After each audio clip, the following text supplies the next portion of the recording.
C'est un honneur et un plaisir renouvelé pour les éditeurs de la presse en ligne de recevoir les différentes composantes de la société sénégalaise, particulièrement des médias ici à Saly Portudal. Cet atelier est une suite logique de la rencontre de novembre 2014 organisée ici dans le même réceptif. Les travaux qui avaient des allées ouest africaines avaient pu aboutir à des résolutions importantes. À cet effet, une proposition de réforme des dispositions du titre 4 du Code de la presse avait été formulée dans les détails précis. Le type de régulation identifié avec à la clé une ébauche de texte, mais surtout un projet de charte d'éthique et de déontologie. Toutefois, malgré ces avancées et les efforts d'autorégulation en interne, la situation se complique davantage. Les agissements d'une partie de la presse en ligne inquiètent et inspirent des mesures hardies. Des tenants de sites d'information sont capables du meilleur comme du pire pour accroître drastiquement le taux de clic. Des images ou des informations rocambolesques et invraisemblables venant d'autres contrées de la planète sont tropicalisées et servies aux internautes sénégalais. Plus grave, ce sont les dérives liées aux atteintes gratuites à la vie privée des individus, à leur honorabilité et à leur dignité. Des exemples sont aussi hallucinants qu'ahurissants, peuvent être cités. Ces perditions et manquements trouvent leur substrat dans la recherche effrénée de trafic simplement pour rentabiliser. Avec moins de 100 000 francs CFA, on peut créer un site. Et avec un minimum de technicité, on peut en tirer des revenus mensuels supérieurs ou égaux à un salaire moyen de l'administration sénégalaise. Conséquence, la presse en ligne est passée d'une dizaine à plus d'une centaine de sites d'information de 2011 à 2016, tandis qu'une centaine sont dans l'antichambre parce que des milliers de noms de domaines ne sont plus disponibles. Ce foisonnement est facilité par une absence de réglementation qui fixe de manière claire les conditions de création.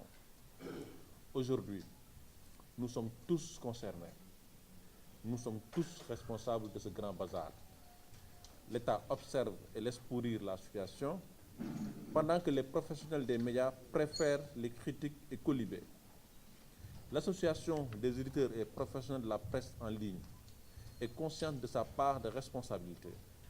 C'est pourquoi, dès le départ, elle n'a cessé d'alerter et de proposer des solutions. Sachant que nous n'avions pas d'alliés aussi déterminés pour limiter les dégâts de cette tendance pernicieuse, nous, éditeurs de la presse en ligne, avons commencé à mettre en place des mécanismes liés aux critères d'adhésion, une commission éthique et déontologie qui fait un travail remarquable. Sur plus de 200 sites d'information au Sénégal, seule une soixantaine sont membres de l'appel. La commission éthique et déontologie, depuis qu'elle a été mise au goût du jour, abat un travail remarquable qui, même si vous ne le constatez pas, a beaucoup contribué à limiter les dégâts. En effet, les rappels à l'ordre fréquents, des mises en garde, elle fait des rappels à l'ordre fréquents, des mises en garde, saisit le tribunal des pairs du CORED et même propose des rapports circonstanciés bien détaillés pour l'exclusion de membres multirécidivistes. Le bureau a eu à suivre l'équipe de Cheikh Sadibou Seye dans cette recommandation avec l'exclusion d'un site de nos rangs. Sur un autre domaine, pas aussi visible, depuis le début de l'année 2014, les membres du bureau ont pris sur eux, suite aux nombreuses critiques, de consentir davantage d'efforts pour contrôler les commentaires. Aussi, ainsi, des avancées notoires sont enregistrées depuis quelque temps en matière de modération. Comme vous pouvez tous en témoigner, chères autorités, chers participants, la forte volonté de l'appel à professionnaliser le secteur n'est plus à démontrer. Cet engagement ferme, utile et précieux pour tout un peuple, tout un État ne passera que par des textes forts et l'installation d'un organe autonome et représentatif. Pour ainsi envisager des lendemains meilleurs et donner corps à la prophétie disant que la presse en ligne est l'avenir des médias, il faut un cadre normatif de qualité adapté aux exigences de l'heure, mais surtout à l'évolution rapide des nouveaux médias. Ce cahier de charge va définir les conditions de création et fixer les critères qui seront obligatoires pour tout promoteur de la presse en ligne. La labellisation concerne la presse numérique déjà existante. Elle va proposer un ensemble de référentiels pour un contenu de qualité, une bonne gestion de nos entreprises. Cette initiative valorise les bonnes pratiques, veille au respect scrupuleux des textes régissant la profession. La charte éthique et déontologie sera aussi un élément fondamental pour bénéficier d'un label de qualité et de pouvoir le garder. Les éditeurs de la presse en ligne lancent ici solennellement un appel pressant à l'État et prennent à témoin les organisations ici représentées. Dans l'une des dernières moutures du Code de la presse, remaniée sous l'égide des autorités actuelles du ministère de la Communication, les conclusions de l'atelier régional de novembre 2014 ont été royalement ignorées. Nous avons été surpris et un peu déçus quand nous avons pris connaissance du document. Et nous n'aimerions pas que les fruits de nos présents travaux soient confinés à ce funeste destin. Si nous avons pris la peine de venir jusqu'à Mbour, de solliciter une expertise aussi variée et respectée, c'est parce que nous voulons que les conclusions soient remarquables et à la hauteur de nos attentes, nous tous. Mais surtout, qu'elles soient prises en compte dans le Code de la presse. Ce texte, s'il est voté à l'Assemblée nationale, va régir pendant des années, au moins une décennie ou même plus, notre profession. Ainsi, les autorités compétentes et les professionnels devront s'accorder sur les contours et les moindres détails afin de s'assurer que tout a été bien pris en compte de manière consensuelle et surtout d'éviter les dérives que nous vivons actuellement. Pour une bonne mise en œuvre du Code de la presse, l'appel est convaincu qu'il faut un organe central, comme ou mieux que le CNP en Côte d'Ivoire, et qui aura une mission de veille et d'exécution. Nous avons fait une proposition documentée à ce sujet et nous sommes disposés à la partager. Monsieur le ministre, Madame l'honorable députée, distingués invités, Mesdames, Messieurs les participantes et participants, loin de vouloir s'autoflageller et de donner raison à nos détracteurs, le bureau exécutif a estimé que ces deux ateliers doivent être compris comme une opération de fondation afin que l'édifice que nous sommes en train de construire tienne sur de bonnes bases. Après les travaux sur la réglementation, nous allons nous concentrer sur notre plan stratégique 2016-2020 que nous avons fini d'élaborer. Il s'agit d'un projet ambitieux qui s'articule autour d'axes majeurs comme le renforcement des capacités de nos personnels, un volet éditorial et administratif, le social et l'économie. Ce plan sera soumis d'ici novembre à nos partenaires à travers une table ronde des bailleurs.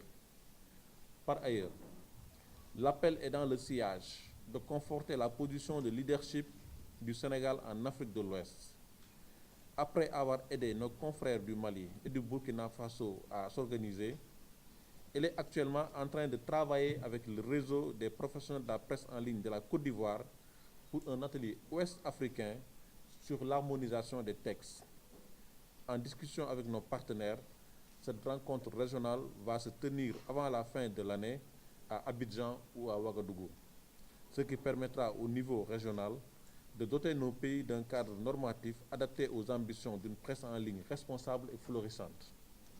En mon nom, je profite de cette tribune pour rendre hommage, remercier chaleureusement tous nos partenaires nationaux et internationaux.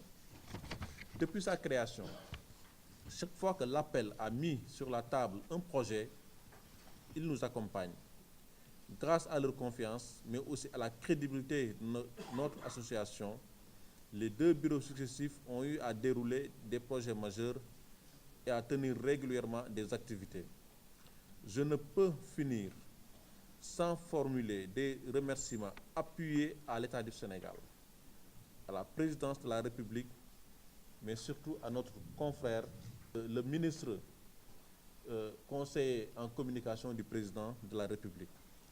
En parlant de l'État, je parle des différents démembrements qui sont très bien impliqués pour la réussite de ces initiatives. La présidence de la République ne cesse de nous accompagner, de nous prêter une oreille attentive à chaque fois que nous la sollicitons pour la tenue de nos activités. Le ministère de la Culture et de la Communication n'est pas seulement notre tutelle, c'est un partenaire traditionnel avec qui nous travaillons tous les jours. L'autorité de régulation des télécommunications et des postes est également l'un de nos partenaires phares. En parfaite intelligence avec le directeur général et son service de communication, nous sommes persuadés que notre partenariat va continuer et se densifier dans le cadre de nos futures activités respectives. Chers invités, chers collègues, des personnalités vont marquer de leur empreinte nos travaux. Dès le départ, Mame Less Camara, éminent journaliste avec une expérience reconnue de tous, même au-delà de nos frontières, a accepté de nous accompagner, de piloter nos travaux, comme l'avait fait le professeur Sakho. Il sera épaulé par Bouna Manuel Fall, qui est le rapporteur général. Son expertise dans le droit des médias est éprouvée et reconnue. Enfin, nous savons tous, chers experts, chers participants, que vous avez un calendrier très chargé. Malgré tout, vous avez tenu à faire le déplacement à Saly. Par ma voix, appel vous dit tous merci et vous prie de donner le meilleur de vous-même pour la réussite de nos travaux. Merci.